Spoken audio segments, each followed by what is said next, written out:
Brian Flores' amended complaint includes an expansion of his claims against the Miami Dolphins. In the original complaint, the allegation was made that he was offered $100,000 for each loss in 2019 at a time when owner Stephen Ross wanted to tank the whole season and get the first pick in the 2020 draft.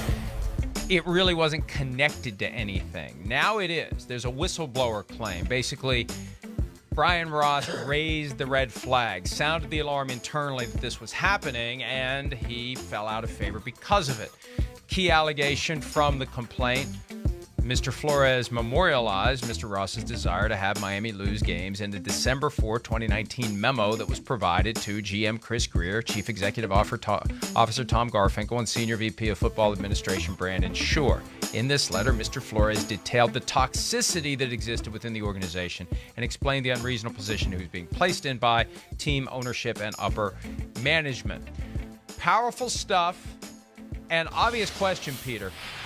What happened on December 4 when Chris Grier and others saw what had been reduced to writing? How did they handle it? Did they send it to the league? Did they investigate it? Did they bring in Brian Flores and ask him more questions? Did they act like it never even happened? Did they chastise Brian Flores? You know, you shouldn't be doing things like this if you want to be employed here for more than one season. Not that they would be that direct, but who the hell knows?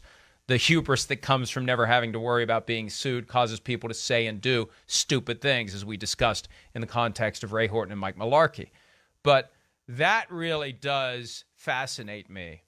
It's more than 2 years ago. He sends that memo. What is done with it, and what do the Dolphins do by way of alerting the league at the time to the fact that the head coach is making this allegation internally?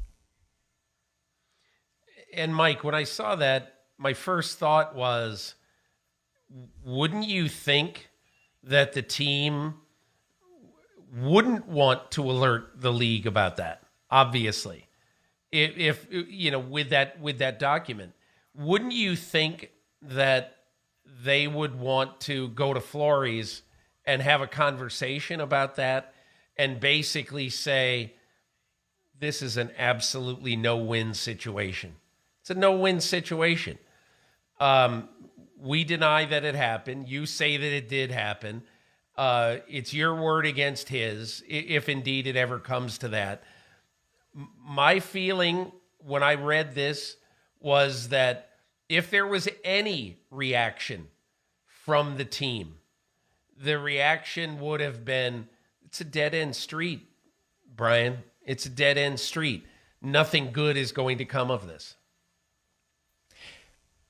But maybe that's the case. Regardless, I want to know what they did. What did they do to mobilize in response? Or did they do nothing?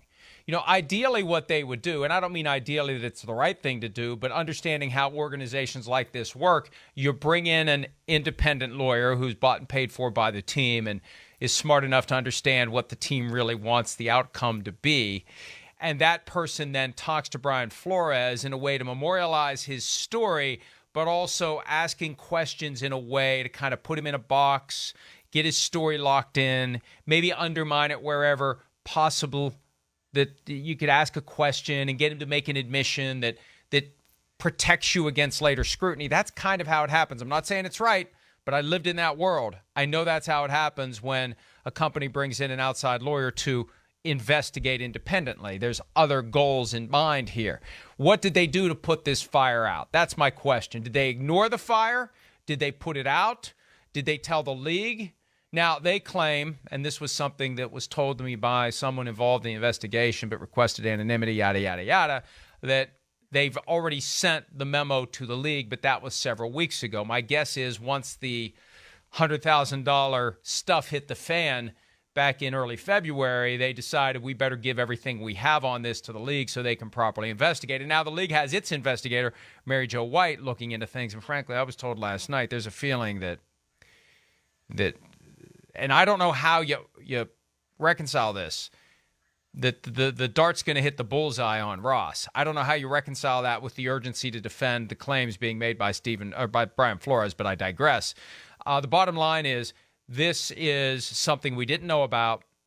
and it is a fascinating wrinkle to all of this as it relates to what happened afterward. How did he stay employed for 2 more years?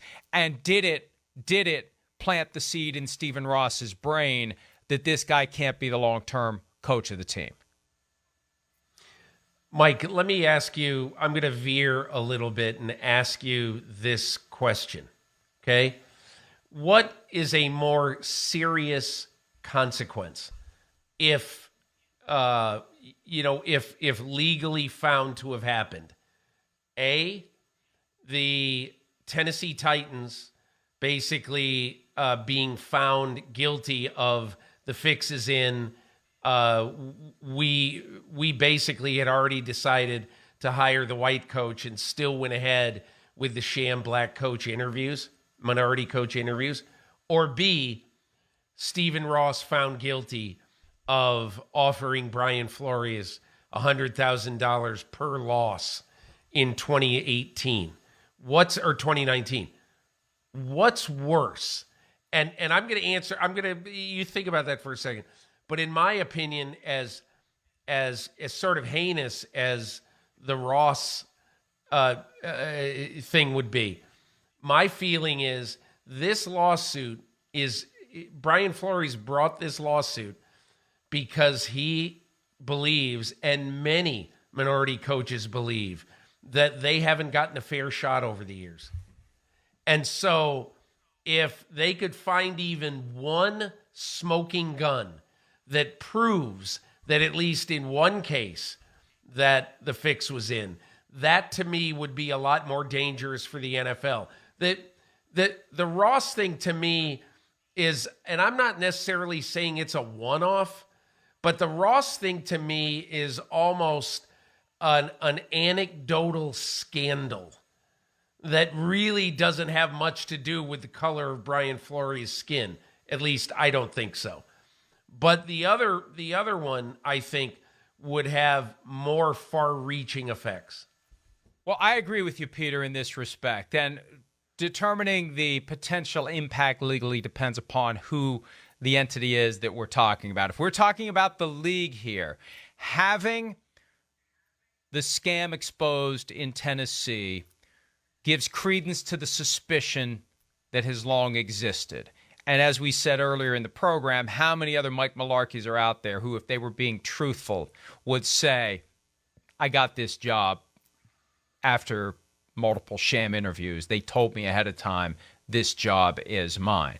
That's happened time and again. Hell, look at John Gruden when he got the job with the Raiders. He had that job before they even fired Jack Del Rio. It's happened. And this proves what we've kind of believed all along. So from that perspective, yes, the NFL is looking at having years of suspicion crystallized and legitimized, and then it's got a major problem going forward, both legally and culturally within the broader NFL. Hi, I'm Mike Tirico, and thanks for watching. Make sure to hit subscribe for the latest news and highlights from NBC Sports.